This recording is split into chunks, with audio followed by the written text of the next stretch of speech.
മുട്ട അടിച്ചാലോ നമുക്ക്? മുട്ട അടിക്കാം. മീയുടെ തല മുട്ട അടിക്കല്ലേ? തൊട്ട് നോക്കിയാൽ മുടി. അപ്പൊ മുട്ട അടിക്കാം അല്ലേ? ഓക്കെ അല്ലേ? അപ്പൊ നമ്മള് മീ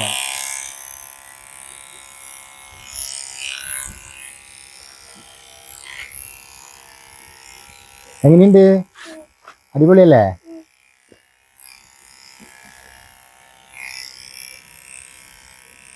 ഇത് രണ്ടാമത്തെ മുട്ടടിക്കലാണ് അല്ലേ? അപ്പൊ മുട്ടടി കഴിഞ്ഞിട്ടുണ്ട് അല്ലേ? മുട്ടടി എല്ലാം ഭംഗിയായിട്ട് ചെയ്തു. ഇവിടെ ഒതുങ്ങിയിരുന്നോണ്ട് വലിയ പ്രശ്നങ്ങളില്ലാണ്ട് എല്ലാം കഴിഞ്ഞു ക്ലിയർ ആയിട്ട്. കണ്ടാ എങ്ങനെയുണ്ട്? സൂപ്പർ മുട്ടയില്ലേ? എങ്ങനെയുണ്ട് മിയ? തൊട്ട് നോക്കിയ ഈ മുട്ട സൂപ്പറായിട്ടാ. നല്ല രസമുണ്ടാ? കണ്ടാ അടിപൊളിയായിട്ട്.